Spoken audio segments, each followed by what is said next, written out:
Assalamu alaikum, shikues të dashur. Mirë se vini në këtë video të re. Sot, ne do të zgjitim në një temë fascinante dhe të rëndësishme për besimin tonë. Çfarë do të jetë fundi I Satanit, armikut tonë të betuar? Ku nga rebelimi I tij, Satani ka shpallur një luftë të hapur kundër njerëzimit. Por Allahu në urtësinë e tij të pafund, ka shkruar tashmë fundin e kësaj historie. Le të zbulojmë së bashku këtë fat të pashmangshëm që e pret atë që kuksoj të sfidojë të plotfuqishmin. Para se të njihej si armiku ine, Iblisi, Satani, mbante një pozicion të privilegjuar. Kikshin kishte arritur një ranga të lartë sa që ai ndodhej midis engjëjve, nderuar për devotshmërinë e tij të dukshme. Por një prove e rëndësishme do të zbulonte natyrën e tij të vërtetë. Kur Allahu krijoi Adamin, pakja koftë mbi të. Ai urdhëroi të gjitha krijesat kyllore të bëhen seksë para tij, jo për të adhuruar, por si një akt bindjeje ndaj Allahut vetë. Në atë moment kritik, gjithçka ndryshoi. Iblisi, I mbushur me krenari, refuzoi kategorikisht. Përsëritja e tij ishte ende e pranishme përmes shekuqve. Unë jam më I mirë se ai. Ti më krijove nga zjarri, ndërsa ti e krijove atë nga balta. Surat Sad, 38-76. Ky refuzim nuk tregonte thjesht një mosbindje, por një mangesë të thellë e fatale, arrogancën. Iblisi e vendosi gjykimin e tij mbi urtësinë e hyjnore, duke krijuar kështu aktin e parë të rebelimit kozmik. Sfidimi I Satanit të afati, I tij pas rënies së tij, në vend ku të pendoheshte. Satani bëri diçka të pabesueshme, kërkoi një afat. Jepni një afat deri në ditën e ringjalljes, lutet ai. Allahu në urtësinë e tij të pakufishme, përgjigjet, tije nga ata që janë dhënë një afat. Surat Al-Hijr, ora 15:30-37. Por pse Satani dëshironte këtë afat, motivimi I tij ishte I tmerrshëm. Ai betohej ta përdorte këtë kohë për të shkatërruar njerëzimin. Në një akt të sfides me të madhe, ai tha: pasi ti më ke larguar nga rruga, unë do të ulem përpara tyre në rrugën tënde të drejta. Pastaj do të sulmoj nga para, nga mbrapa, nga e gjathtët dhe nga e maqta e tyre. Ti nuk do të gjesh shumicën e tyre mirëngjohes. Surat Al-Araf, 7:20. Mendoni për një sast. Satani e akuzon Allahun për të larguar, ndërkohë që është krenaria e tij që e çoi në humbje. Tani ai betohet se do t'i sulmojë njerëzit nga të gjitha drejtimet. Taktika kryesore e Satanit është e qartë. Ai do të na bëjë të pamirëngjohur ndaj Allahut. Pse? Sepse ai e di që një zemër mirëngjohese është e mbrojtur nga manipulimet e tij. Ai sulmon nga të gjitha drejtimet, nga para, duke na ofruar iluzionet e të ardhmes, nga mbrapa, duke ringjallur kënaqësitë e të kaluarës për të na lidhur me to nga e gjathtëta, duke I maskuar të keken në pamjen e të mires, nga e maqta, duke na tërhequr drejt dëshirave të ndaluara por gjë e vërteta që e tremb Satanin.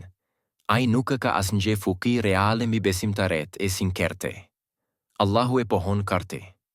Sa për roberit e mi, ti nuk ke asnjë fuqi mbi ta, përveç atyre që ta ndjekin nga të humburit. Surat Al-Hijr, ora 15:10. Mashtrimi me I madh I Satanit. E dini cila është mashtrimi me I madh I Satanit?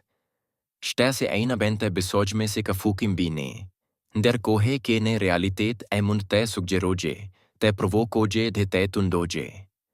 Ai kurrë nuk mund të na detirojë të mos bindemin ndaj Allahut. Me e pabesueshmja në këtë histori është ajo që do të ndodhë ditën e gjykimit. Satani vetë do të pranojë mashtrimin e tij. Kurani na tregon fjalët e tij të ardhshme. Me të vërtetë, Allahu ju kishte bërë një premtim të vërtetë, ndërsa unë ju kam bërë një premtim që nuk e mbajta. Nuk kisha asnjë autoritet mbi ju, përveç se ju thira dhe ju me përgjigjet. Prandaj, mos me fajhesoni mua, por fajhesoni veten tuaj. Surat Ibrahim 14:22. Çfarë shpallje e habitshme. Ai ke ka kaluar me gjevgjecare duke hambur ngjyrezimin do të pranogje se nuk kishte asnjë fuki reale mbi ne. Dita e gjykimit. Moçti i fundit imagjinoni skenen e frikshme të ditës së gjykimit. Satani, i cili do të ketë mashtruar kakshme shpirtra me premtimet e tij, do të kendrojë para Allahut të atyre që e ka larguar. Dhe ati në ngje akt të fundit të tradhtise. Ai do të mohojë pasuesit e tij. Satani do të thotë: Allahu ju kishte bërë ngje premtim të vërtetë, derisa unë ju kam bërë ngje premtim që nuk e mbajta. Mos me fajasoni mua, por fajasoni veten tuaj. A nuk është kjo tradhti e tmerrshme? Pas mijavjesareve të mashtrimeve të largimeve, ai do t'i braktese pasuesit e taj në momentin e fundit. Per besimtaret që i kanë rezistuar mashtrimeve të taj, çfarë premtimi të mrekullueshëm. Allahu pohon. Sa per ata që besojnë dhe bajnë vepra të mira, ne do t'i vendosim në kopshtet në të cilat rjedhin lumenj, ku ata do të kendrojnë përgjithmone. Ki është premtimi i Allahut në të vërtetë. Surat An-Nisa 4:92. Ndërkohë që Satani do të hidhet në flaket e përgjithshme. Besimtarët e sinqertë do të shigjojnë gjë lumturi pafund në kopshtet e Allahut.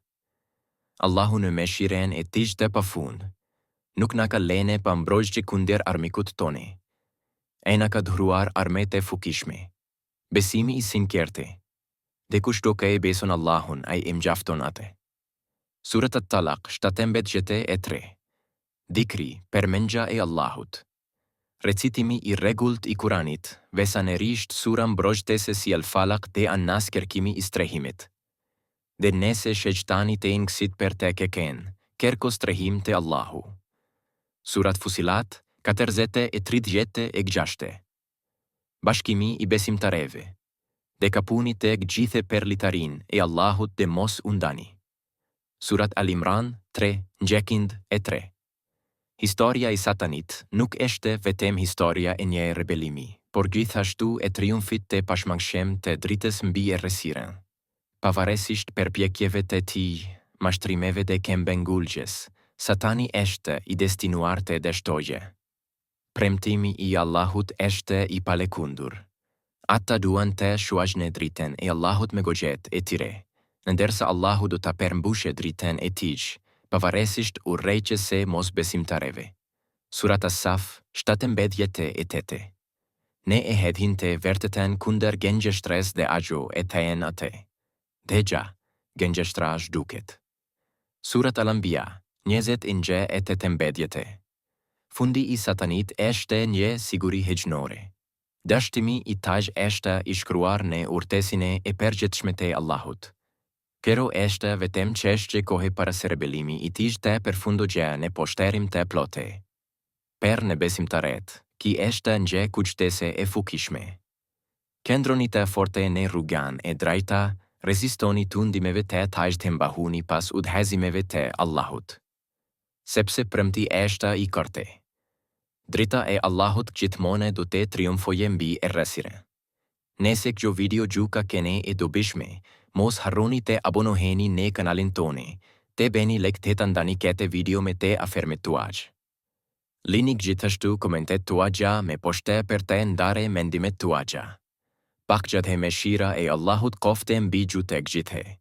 Shihemi shumë shpejt, inshallah, në një video tjetër.